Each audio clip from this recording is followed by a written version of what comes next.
Welcome, and sorry for this little delay. So my name is René Lorange, and together with the Corax Foundation, we'll have the first match for two teams who are starting the competition, the Hague Inter-University Law Debate Tournament 2026, and I give the floor to my colleagues who are hosting the match.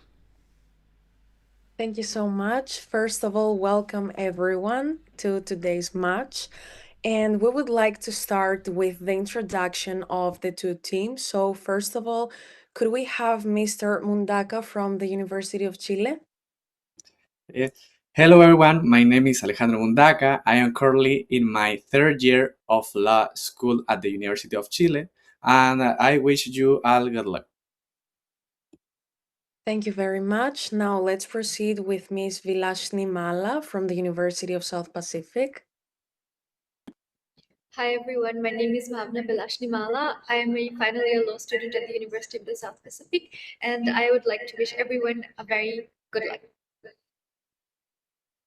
Thank you so much. Now, proceeding with Ms. Reyes from the University of Chile. Hello everyone, I'm Catherine. I'm 25 years old. I'm actually preparing my final exam, and I'm very excited to meet you all.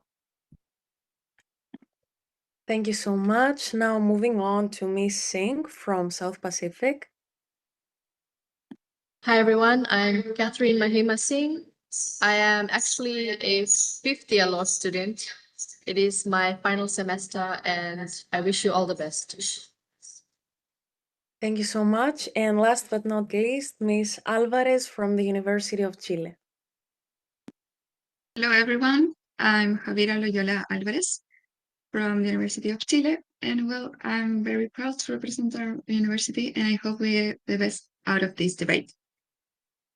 Thank you so much. Now I would like to pass the floor to my colleague, Mrs. Urbanova, for the allocation of the topic and the positions.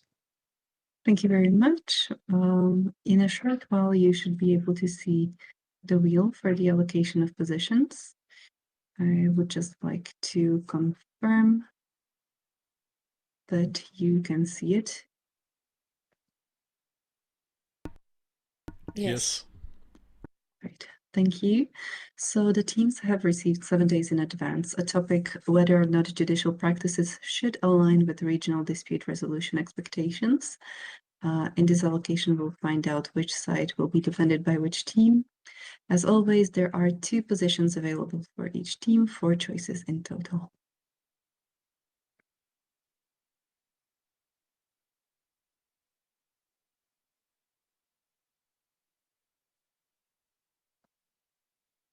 So for today's match, it will be the University of South Pacific's debate team that will argue in favor, thus defending the statement that judicial practices should align with regional dispute resolution expectations, and the University of Chile will defend the against position. The teams will now have 5 minutes to finalize your preparations. Feel free to close your cameras and microphones, and afterwards, team in favor shall start.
Thank you. The time for final preparation has now passed. I pass the floor to Ms. Berchetti, who will be your co-host for the match. Best of luck. Thank you so much. Okay, so now we would like to start with the opening speech given by the first speaker of the University of South Pacific. You have the floor. Honorable judges, esteemed colleagues, our motion is clear. Judicial practices must align with regional dispute resolution expectations in an interdependent world. This debate is not about abstract ideals. It is about binding obligations, enforceable precedents, and real standards that already exist. Courts today operate in a world where sovereignty, rights, and justice cannot be confined by borders. Alignment is not optional. It is legally required, ethically grounded, and practically essential. First, treaties already demand alignment. The International Covenant on Civil and Political Rights obliges states to respect rights. The Vienna Convention on the Law of Treaties makes this binding. Article 26, Pacta Sunt Servanda, requires treaties to perform in good faith, while Article 27 forbids domestic law from overriding treaty obligations. Sovereignty is not isolation, it is expressed through commitments really undertaken. Second, judicial principles set global baselines. The Bangalore Principles of Judicial Conduct demand impartiality and independence across borders, proving judges already accept ethical standards that transcend national systems. These principles show that alignment is not a foreign imposition, but a professional expectation. Third, case law demonstrates alignment in practice. In Costa and NL case of 1964, the European Court of Justice confirmed treaty supremacy over domestic law. In Rodriguez and Honduras of 1988, the Inter-American Court imposed duties to investigate disappearances, reshaping national practices. In Aranyosi and Caldararu of 2016, the Court of Justice of the EU required extradition to prevent inhuman treatment, proving regional expectations directly guide judicial conduct. These are not theories, they are precedents that courts already follow. Fourth, principles and constitutions embed alignment. The Siracusa principles, for instance, clarify lawful limits on rights in emergencies, shielding courts from political pressure. Fiji's 2013 constitution incorporates international human rights obligations, showing domestic law itself requires alignment with higher standards. Sovereignty here is exercised through compliance, not defiance. Finally, regional strategies confirm alignment is the chosen path. The Pacific Plan and the 2050 strategy for the Blue Pacific continent emphasize collective security and justice, proving that regional unity is already the framework for cooperation. These strategies show that alignment is not only possible, it is the future leaders have already committed to. At the heart of this debate lies a simple truth. Without alignment, justice depends on geography. With alignment, justice is consistent, trusted, and real. That is why the affirmative stands firmly. Judicial practices must align with regional dispute resolution expectations. Alignment makes rights real, cooperation possible, and fairness consistent across nations. Thank you. Thank you very much. Now we can proceed with the opening speech of the opposition given by the University of Chile. Whenever you're ready, you have the floor. Thank you. Torture is not a regional custom, it is a crime. Consider the case of Faucilla Casigna, a 17-year-old girl who was imprisoned for more than a year in the United States seeking political asylum. This happened because in her country, Togo, she was being forced to marry a 45 years old man who already had 3 wives want to mutilate her genitals. Fortunately, even though the United States denied her asylum at first, international law was finally able to grant her that asylum. Welcome, honorable judge and colleagues. To prevent cases like Gazinga from happening again, we oppose the motion. Judicial practice should align with regional dispute resolution expectation. We present the following arguments to support our position. First, currently saying that judicial system should consider the expectation of regional system is a view that lacks a real knowledge of the region themselves. It is well known that within the same country, we cannot say that there is a single homogeneous culture. We have several examples, like in Africa or Asia. In one town, it may be seen as a good to protect and guarantee the right of citizen equality. But in another town, due to its culture, it is seen as a good to wipe a woman in public for showing her uncovered hair. This is precisely what is dangerous. If judicial system respect every culture and acts to meet local expectation, we will see very different situations, exposing international law to inhuman practice. Secondly, currently, region, John International Organization precisely shows that their disputes are resolved peacefully and with an objective law, not a local one. Article 22 of the UN Charter highlights this, and I quote, in order to ensure prompt and effective action by the United Nations, its members confer on the security country primary responsibility of the maintenance of international peace and security, and agree that in carrying out its duties under this responsibility, the security country acts on their behalf. Small states join the UN to get objective justice, not a local politics.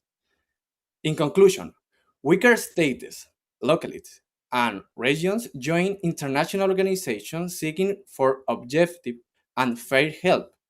It is precisely the subordination of their interests that allowed matters to be resolved peacefully and objectively. This allows a 17 years old girl who has been persecuted to marry a man of 45 years old man then be mutilated to find protection in international law that fortunately was not aligned with the expectation of her own country. Thank you. Thank you. Now we can proceed to the rebuttal phase of the match. So we would like the first rebuttals of the proposition to start.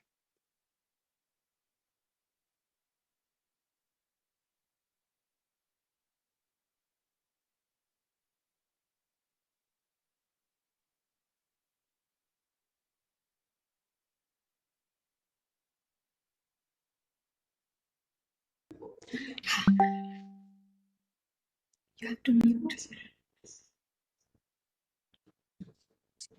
Is the University of South Pacific ready for the rebuttals?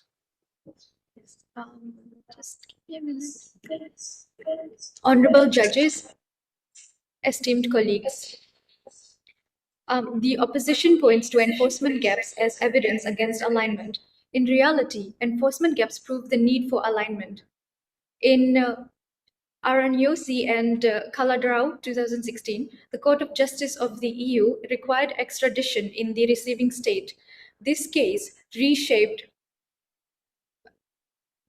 a practice to protect rights, showing that alignment ensures enforcement is consistent with human rights.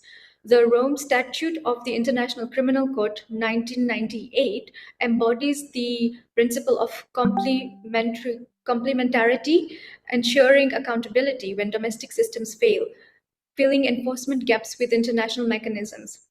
Fiji's 2013 constitution guarantees freedom from torture and fair trial, embedding alignment with international standards into domestic law. This shows that enforcement gaps are addressed through alignment.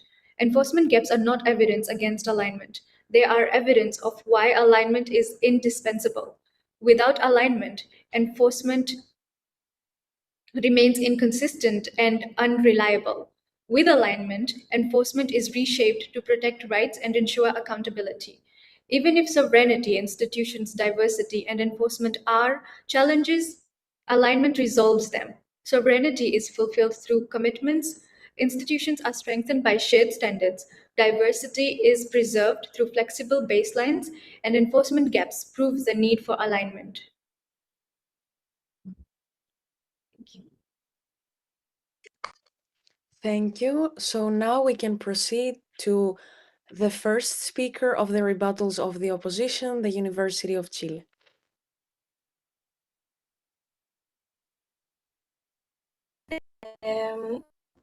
Honorable judges, the affirmative invites you to treat regional expectation as if they were binding law and not optional. They're not.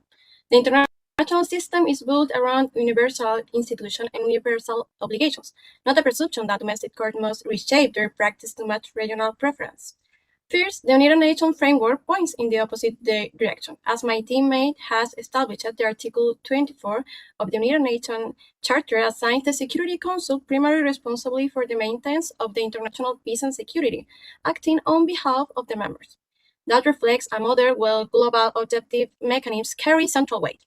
And the United Nations has its own judicial anchor, the International Court of Justice in The Hague, designed to provide authoritative non-regional adjudication when disputes require it.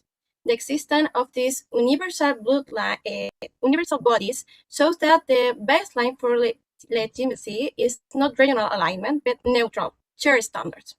Second, pacta sunt servanda does not rescue the motion. Yes, treaties must be performed, but that principle binds states only to the specific obligation that they actually accepted.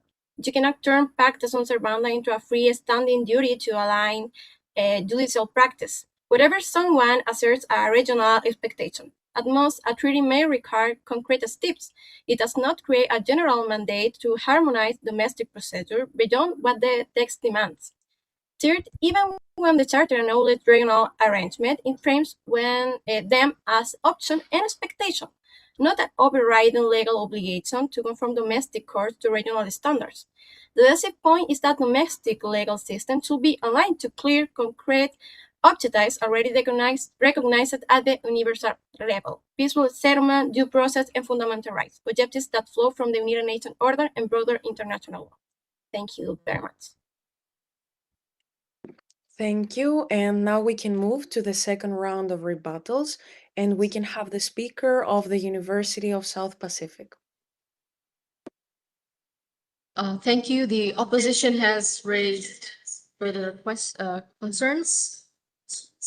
First of all, domestic systems often fall short without regional reinforcement. In the Rodriguez case of 1988, the Inter-American Court imposed duties to investigate disappearances that domestic courts had ignored.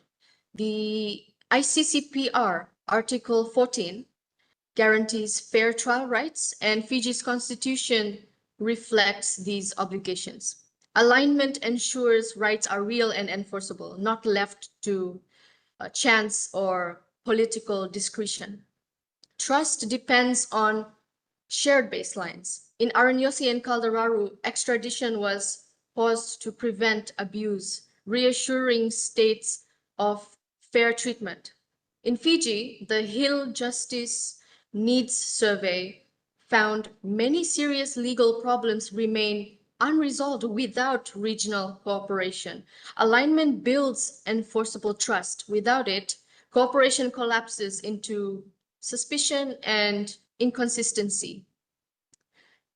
Alignment reduces costs by creating predictability. The European arrest warrant streamlined extradition, cutting delays and expenses. Likewise, the Pacific Plan promoted regional integration in trade and transport to lower costs. Even if fragmentation, costs, rights, and trust are challenges, alignment resolves them. Their model leaves gaps and uncertainty. Ours delivers predictability, cooperation, and real rights protection across regions. Thank you very much.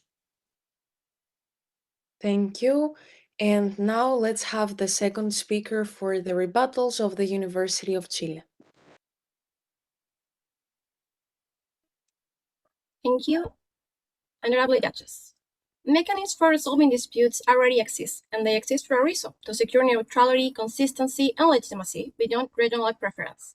The international legal framework is not a blank state. It already contains a universal system anchored in the United Nations framework and reflected in adjudicatory mechanisms such as the International Court of Justice, designed to provide an objective forum when disputes require authoritative settlement. That universal architecture matters because it guarantees neutrality. Regional systems can be useful, but they can also reflect regional politics and power imbalances. Universal institutions reduce that risk by grounding decisions in standards that are not shaped by any regional expectation. At the same time, domestic court remains the proper starting point. National judges are better positioned for resolving a domestic dispute. They understand the facts on the ground, language, institutional constraints, and the practical effect of remedies. This is the logic of subsidiarity. International and regional mechanisms should complement, not replace, domestic adjudication. Third, and critically, alignment must not become subordination. Regional law should dialogue, not impose. If alignment operates as hierarchy, where national court must reshape their practice to match external expectation, then the democratic legitimacy of domestic system is diluted. Courts derive authority from constitutions, legislatures, and local accountability. Regional bodies are more distant and less directly answerable to the affects public, and therefore should not dictate broad procedural choice absent exceptional circumstances. A better principle is this.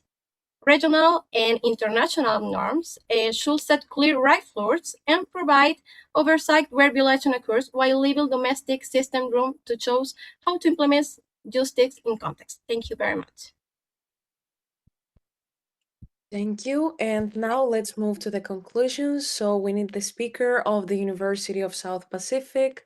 You may have the floor. Thank you. As the affirmative side, we have shown throughout this debate that judicial practices must align with regional dispute resolution expectations. We began by defining the motion clearly. Judicial practices are the way courts investigate, adjudicate, and enforce rights, while regional expectations are the standards set by treaties, conventions, judicial ethics, and regional courts. Alignment is the foundation of justice in an interdependent world. We proved the evidence already exists. Binding treaties impose obligations courts cannot ignore. Constitutions embed international human rights obligations, showing alignment is grounded in enforceable laws, not abstract ideals. These are real standards, not theoretical promises. Sovereignty is expressed through commitments freely undertaken. Institutions are strengthened by shared standards. Diversity is preserved through flexible baselines, and enforcement gaps prove the need for alignment. Fragmentation, costs, rights, and trust are all resolved when courts align with regional expectations, ensuring justice is consistent and reliable. The truth is simple. Without alignment, justice depends on geography. With alignment, justice is consistent, trusted, and real. That is why the affirmative stands firm. Judicial practices must align with regional dispute resolution expectations. Alignment is legally required, ethically grounded, and practically essential. It is the mechanism that makes rights real, cooperation possible, and fairness consistent across nations. Thank you. Thank you so much. And last but not least, let's move to the conclusion of the University of Chile. You may have the floor. Thank you, honorable judges and colleagues. Throughout this debate, one truth stands. It's clear that judicial practices should not align with regional expectations. I heard that our counterpart said something that I think it goes against the motion that we're speaking, which is that judicial practices should not align completely with the dispute resolutions, and that countries indeed should not align with an international organization, but that is not what the motion says. So I'll come with this. So when we were talking in the beginning about torture. Torture is not, for example, a regional custom. It is something that is against all some of our treaties, and well, my teammates have demonstrated that judicial practice must remain objective. We cannot sacrifice a 17-year-old girl to meet local expectations. This debate has been a clash down to a fundamental things like sovereignty, the Security Council and the role it has, and the need for regional organizations, but we're talking about the need. We're not speaking about the necessity to align everything that the other organizations around the world are doing. And the oppositions, speak about the need for alignment and how the politics are not involved in regional organizations. We cannot stand by it. We know that it is not true. And well, we need the countries to be aligned. We are not saying that probably politics will not have an important role in it. We have demonstrated, though, that Iraq method that our position is not only ethically, but necessary and legally sound. Thank you. Thank you. So the official match is over. You can now relax.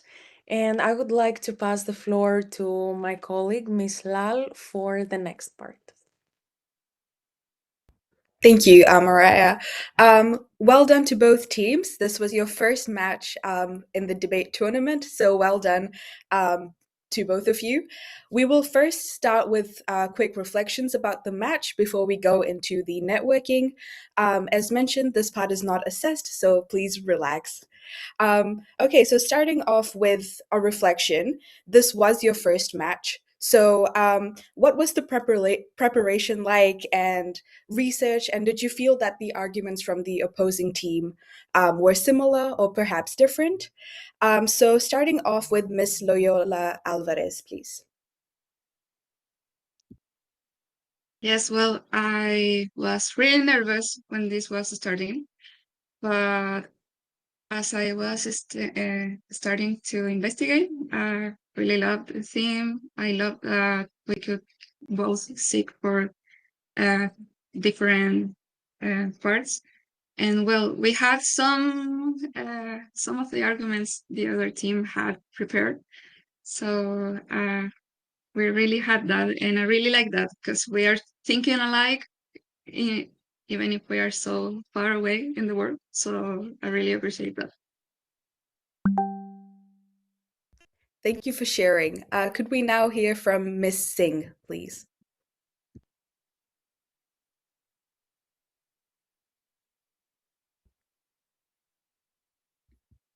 Thank you. It was, first of all, an overwhelming match. This is the first time I have ever been in an international level debate. Research was overwhelming, but we managed to get some of the things our opponents raised. And honestly speaking, we can do better. Okay, thank you so much. Can we hear from Ms. Reyes, please? Well, it was actually really, really fun.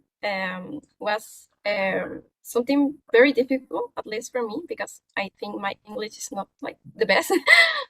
So that was something difficult to prepare, but I think it was a great experience because, for example, the points that the other team made were very different to the points that we study and we prepare. For example, in the position favorable to the poster. So that was really funny to watch. A different point of view to the same theme was really, really great for learn. I think that I have learned a lot for the other from the other team, and I think it was a great experience. Thank you. Ms. Mala, what were your thoughts? Thank you, Kaya. So this was my first debate. I've only been part of organizing debates here at USB, but this was my first time participating in one, so it was, yes, first overwhelming. And secondly, like my colleague said, that we can definitely do better. And I would also, it's a good opportunity to learn from the other teams for the matches, and how the research and whatever their points are, it's like different from ours. So yeah, some are similar, some are different. So that's really good. Yeah, I think it's fine. Thank you. Thank you. And finally, Mr. Mundaka, please. Yes, it's my first debate too, and but I think the topic was a very interesting. There were many ways to approach it, and it was a very good opportunity for practice and a personal development. And I really appreciate the opportunities. Thank you all. I think, again, it was everyone's first match, so great job. And we still have 2 days left in the match phase, so, there's always room for improvement. And once again, good job. Okay, so now with regards to more networking questions and getting to know the other team better. So starting off with the University of the South Pacific, so either member could answer. Why did you decide to represent your university in this tournament? And what does being selected mean to you as law students?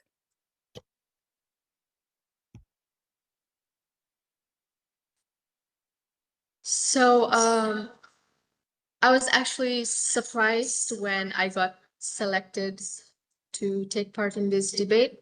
I have been taking part in several competitions, the internal groups and debates. Last year, my team won the USP Moots. Well, there were teams within USP, and my team was one of the teams that won. And honestly speaking, this is a really big opportunity because I felt like my advocacy skills need to be improved. I tend to read a lot, which is not a professional feature of lawyers, but today I tried not to read a lot. And yes, I can't wait for what's in store for us in the future. Thank you. Thank you, Ms. Singh. Now the same question to the University of Chile team.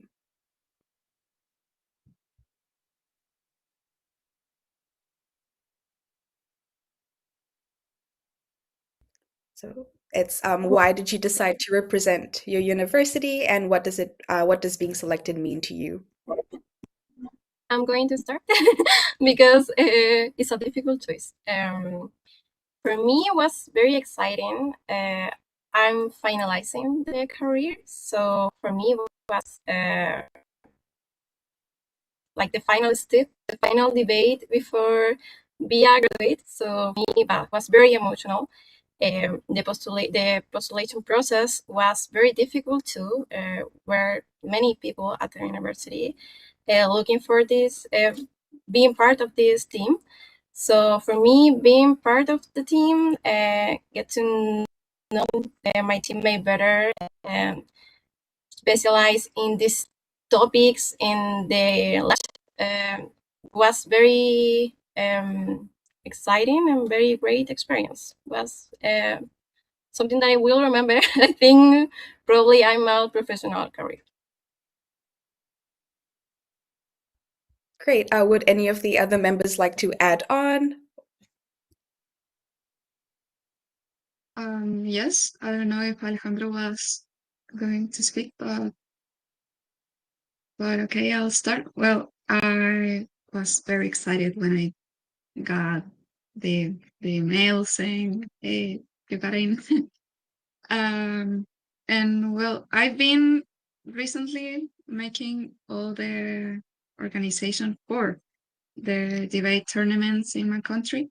So I really like being not in the back. I'm really excited to be here right now and to put my abilities to the test. And well, I just hope that I can improve my English by it, because that's also what I want to. I mean, I had experience in Spanish, a different debate. And well, in English, it is not the same. It's completely it's completely different. The words you need to know, etc. So yeah, that's it. That's what I thought. Thank you.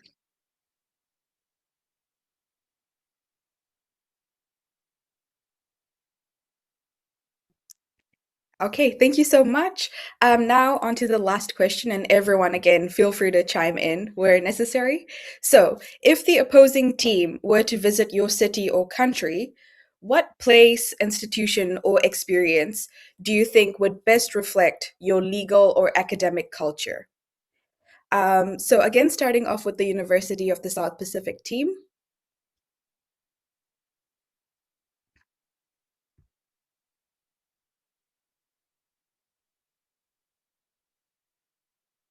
Well, in legal terms, you mean? So I would take you for a parliament tour when there's a parliament tour. I would also take you around the courts, maybe show you what it's like to be in a Fijian court system, a jurisdiction.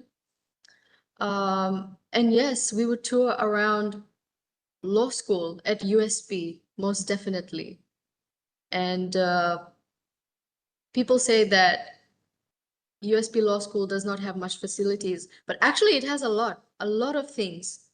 And students come out really strong and really smart out of USP. And I would love to take you around the law faculty. Yes, thank you. Ms. Mala, is there anything you'd like to add on, or perhaps is there a favorite amongst those?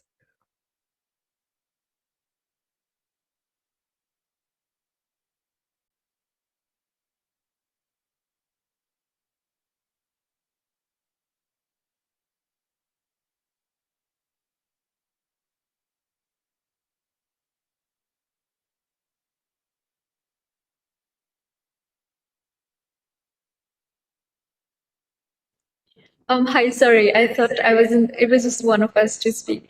So, because I was thinking of the same, to take them to the parliament too as well. Where else would I be? Oh,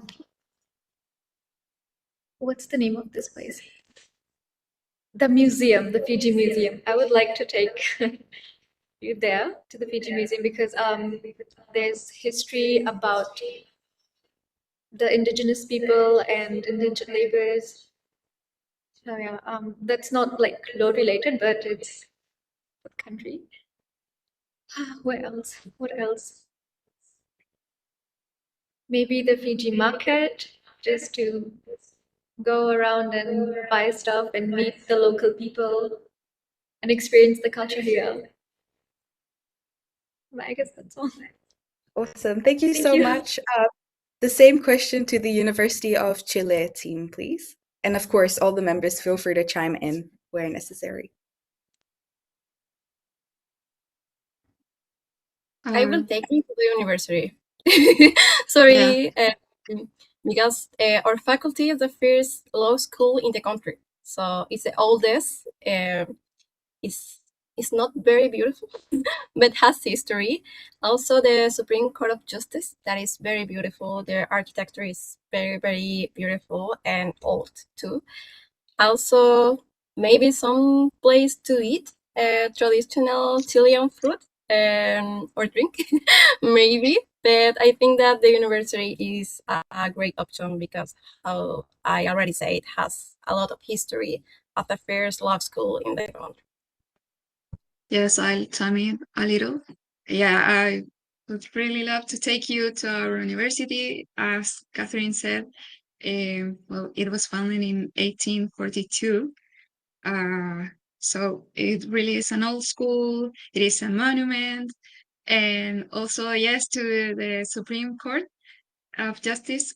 And just by the side of it, there is a place where we can eat the best completos, which is one of our typical Chilean foods. And we can still speak about the differences between the laws in each country. That's it.